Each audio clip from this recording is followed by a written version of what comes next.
Porque antes de mais nada, você tem que ter o básico. E o que é o básico para você começar a trabalhar com análise de dados mesmo, tá? O essencial, aquilo que você deve ter e pronto, acabou. Deixei por último aqui, ó, Power BI. Que eu vou falar um pouquinho sobre ele daqui a pouquinho. Esse é o essencial. Quer começar com análise de dados hoje? Você tem que saber no mínimo Power BI. Ponto final. Ah, Henrique, então o Power BI é o suficiente para eu ser o melhor analista de dados do mundo? Não. Não é. O Power BI, como você já sabe, ele é um software muito completo. Então, ou seja, a gente consegue ter desde a parte de conexão dos dados, fazer ali a importação dos dados, fazer a transformação até a publicação desse relatório. Então ele contempla todas as áreas, né, todos os processos da análise de dados. Por isso que ele é o maior software de análise de dados do mundo e é o mais utilizado no mundo, né, consequentemente. Então esse é o básico. Se eu fosse começar hoje com a análise de dados, eu começaria, obviamente, aprendendo Power BI. Mas eu vou te ensinar como você aprende Power BI daqui a pouquinho. Mas tem algumas outras coisas também que vai te ajudar a ser um analista de dados ainda melhor. Como, por exemplo, Python. Tá ficando redundante já, né? Acho que você já viu várias pessoas falando por aí que o Python é importante. E por que o Python é importante? Antes de mais nada, se você caiu de paraquedas aqui, né? Ou tá entrando na internet hoje, o que seria o Python, tá? Python é uma linguagem de programação, uma das linguagens de programação que mais cresce nos últimos anos, né, que mais tem crescido nos últimos anos. E por que ela tem crescido tanto? Porque ela é muito versátil, tá? Você consegue desenvolver desde aplicativos, a softwares, até fazer análise de dados, fazer projeção de vendas, né, que seria mais a parte de ciência de dados.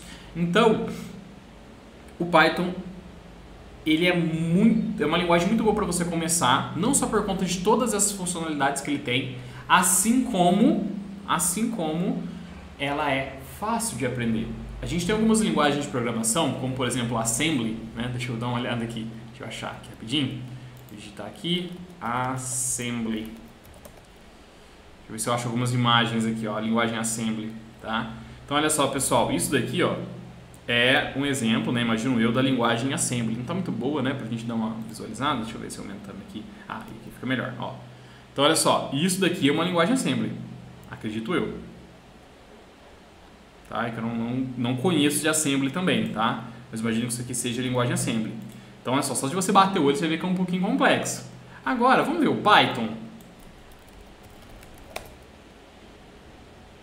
Deixa eu ver aqui um código em Python. Ok, isso aqui é uma imagem que também é longe, mas acho que a gente... Opa, não quero entrar no site não. Volta. Acho que a gente consegue ver. Então, olha só, pessoal. Qual que é a diferença entre elas? O Assembly é uma linguagem muito próxima da linguagem de máquina. Tá? O que seria uma linguagem de máquina? Uma linguagem de programação bem raiz mesmo, né? Aquela que tem pouco a ver com o que a gente conversa no dia a dia.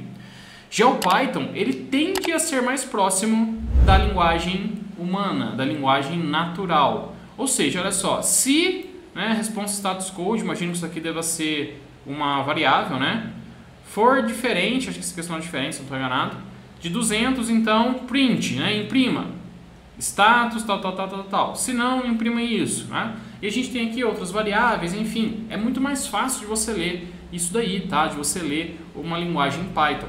Sendo assim, as pessoas têm optado por utilizar o Python como sua primeira linguagem de programação, por conta da facilidade de você aprender, tá? Não que seja fácil que você vai aprender da noite pro dia, não é isso, tá? Mas em comparação com o Assembly, por exemplo, é muito mais simples, tá?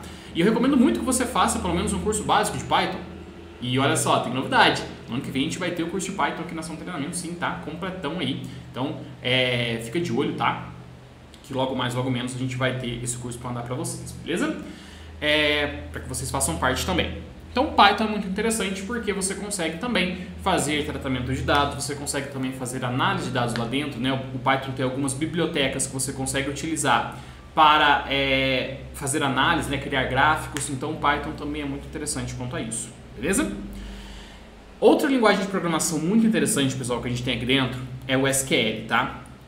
Ou SQL, né? O que é o SQL, pessoal? O SQL também é uma linguagem de programação que a gente utiliza exclusivamente para a criação e manipulação de bancos de dados, tá?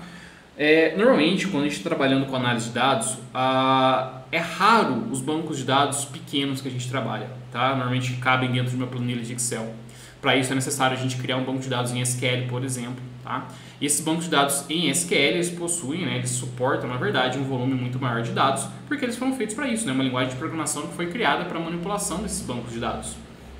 Sendo assim, em algum momento, se você for trabalhar principalmente em grandes empresas, em multinacionais, provavelmente eles tenham lá o banco de dados grandes, né, um banco de dados gigantesco, que você precisa, pelo menos, do básico de SQL para você conseguir manipular esses dados, tá? Sem contar que se você conseguir manipular diretamente dentro do banco, né, fazer algumas transformações boas lá dentro, isso vai te consumir menos tempo dentro do Power BI.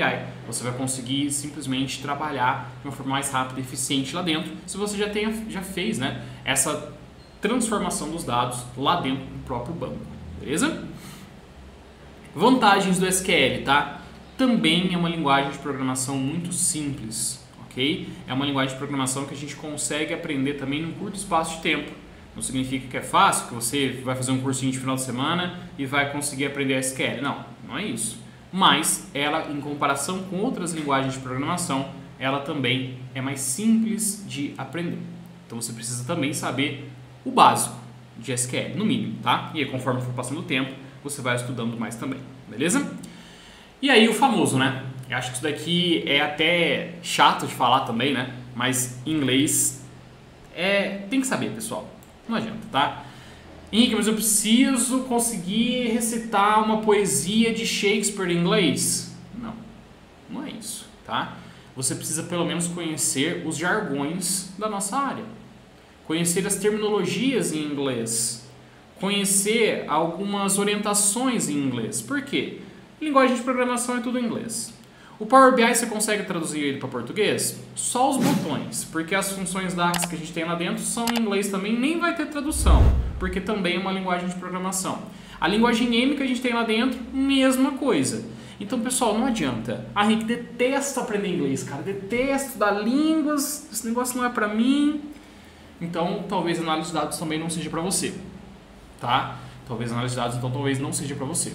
Se você não consegue sentar um pouquinho e estudar o básico de inglês para que você consiga pelo menos ler a documentação, ler as suas fórmulas, ler os seus códigos, análise de dados não é para você, tá? Então sim, você tem que estudar inglês. Henrique, eu vou entrar agora numa escola de inglês, vou pagar 5 anos adiantado então. Não, não é isso também. Esses termos em inglês você consegue ir estudando em tempo real, né? Então, por exemplo, Henrique, vou estudar aqui agora, o que significa ETL, né? Então vamos lá. O que significa ETL? Você vai não sei o que significa. Aí tá aqui, ó. ETL significa Extract, Transform and Load.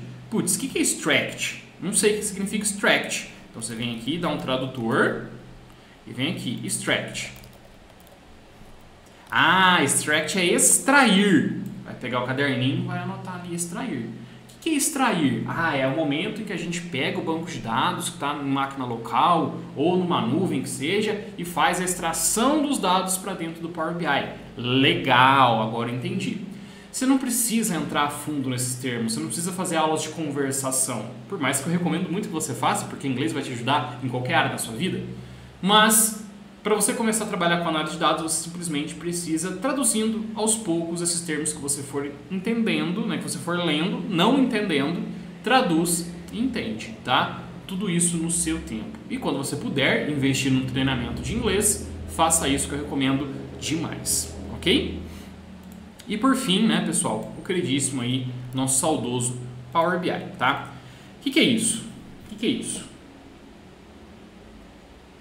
Por que eu começaria aprendendo Power BI hoje?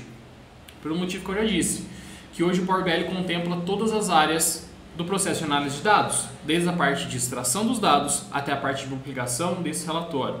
Então você consegue resolver mais da maioria dos problemas de análise de dados que a gente tem no mercado, né?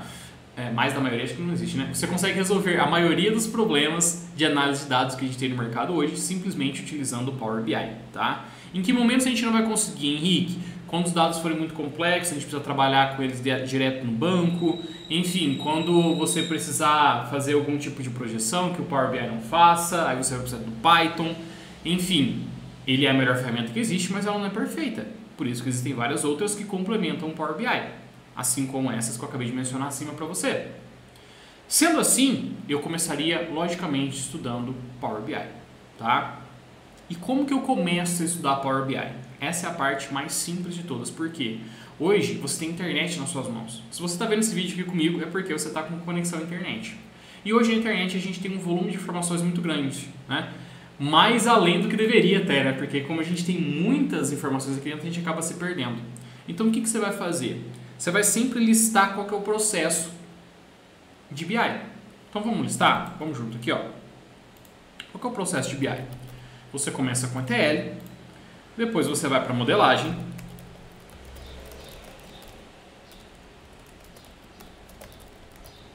depois da modelagem de dados você vai para as funções DAX, né?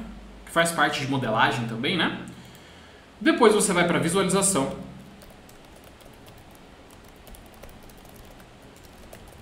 E depois que você fez as visualizações, seus gráficos e indicadores, você vai lá para dentro então do compartilhamento. Ok, que é o Power BI Service, né?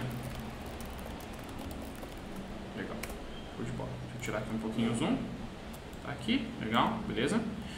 Esse daqui, basicamente, bem ao pé da letra, é o processo de BI que você faz dentro do Power BI.